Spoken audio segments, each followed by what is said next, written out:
उन्होंने महाकालेश्वर भगवान में जो मूर्तियां लगाई है और केवल 30 किलोमीटर की स्पीड से हवा चली है, वहाँ की मूर्तियों की स्थिति क्या हुई है।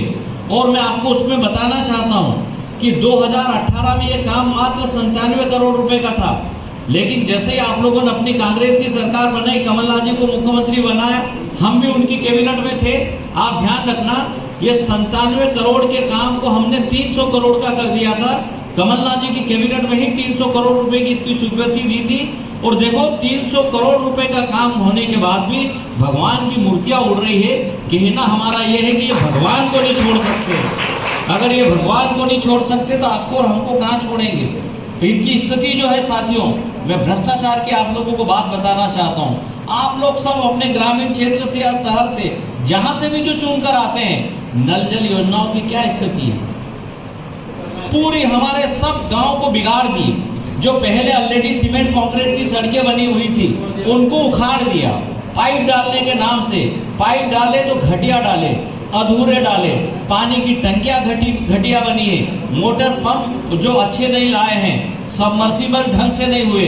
तो चाहे नल जल योजना की हम बात कर लें, हम सिंचाई योजना के कामों की बात कर लें, हम स्वास्थ्य विभाग के कामों की बात कर लें, लोक निर्माण विभाग के कामों की हम बात कर लें, ग्राम पंचायत की व्यवस्थाओं को हम देख लें, सब पूरी तरह से सरकार साथियों खत्म है। तो मैं आपको बताना चाहता हूं, यही का यही हमने कर्नाटक में भी देखा था।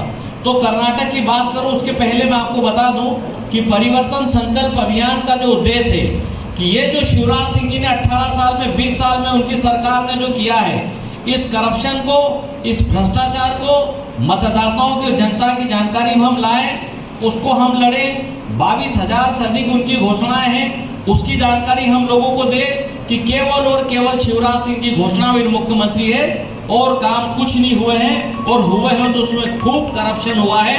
ये मोटी मोटी बातें हैं, कथनी और करनी में जमीन।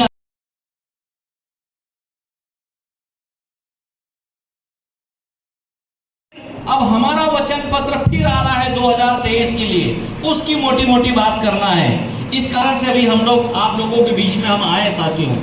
जो हम लोगों ने काम किए 15 महीने की सरकार में, सभी किसानों का हमने 2-2 लाख रुपए का, जो ओवरड्यू किसान थे मध्य प्रदेश के सभी किसानों का, लगभग हमने 27 लाख किसानों का 15,500 करोड़ हमने कर्जा माफ किया।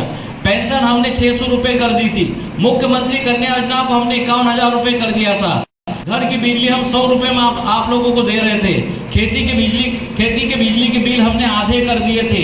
और अब गांव-गांव में गौशालाएं खोल रहे थे। और जहां से राम भगवान निकले थे, राम वन पथ गमन का भी हम लोगों ने काम किया था। 15 महीने की सरकार में मुझे मालूम है लगभग 115 वचनों को हम लोगों ने पूरा किया था। और अब जो सरकार आएगी, आप सुन लो, बहुत सारे हमारे भाइयों को कंफ्यूजन है या कंफ्यूजन रहता है। तो पहले मोटी चीज मैं आप लोगों को बताना चाहता हूं। जिस बात को लेकर शिवराज सिंह जी मैदान में आए, लाडली बहना के नाम से खूब ढिंडोरा पीटा कि लाडली बहना के खातों में हम 1,000 रुपए डालेंगे, और पूरी महिलाओं को लगभग करीब 2 करोड़ 34 लाख महिलाएं मध्य प्रदेश में से है, आधे से ज्यादा महिलाओं को और उससे भी ज्यादा महिलाओं का सब नाम कट गया। अभी हमारे एक भाई यहाँ बोल रहे थे कि मेरे घर में 3 महिलाएं, 1 महिला का नाम आया, 2 का नहीं आया। ऐसे में अभी आप लोगों को बताना चाहता हूं कि इन्होंने लाडली बहना योजना लाए, और लाडली बहना योजना के मुकाबले में आदरणीय कमलनाथ जी जो लाए हैं नारी सम्मान योजना। ये नारी सम्मान योजना के साथियों फॉर्म है। हमको मध्य प्रदेश कांग्रेस कमेटी के अध्यक्ष जी के द्वारा हमको ये फॉर्म मिले थे। हमने बड़वानी जिले में से 50-50 फॉर्म की एक बुक छपवा ली हमने, जिसमें हर महिला को हर महीना, हर समाज की महिला को 1500 रुपए महीना मिलना है। और गैस की टंकी भी इसमें आप लोगों को जो दिख रही है, वो गैस की टंकी हम मात्र 500 रुपए में देंगे। एक महिला को 1 साल में देख लेना, 1500 के हिसाब से 18,000 रुपए मिलेंगे।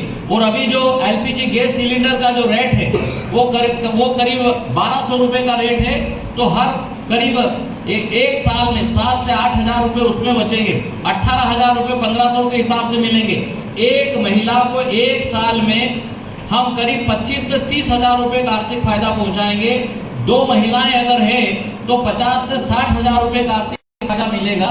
और 18 साल की हमारी बहू, हमारी कोई शर्त नहीं है। और 6 महिलाएं भी अगर है तो हम उनको 1.25 से 1.5 लाख रुपए देंगे। साथियों 5 साल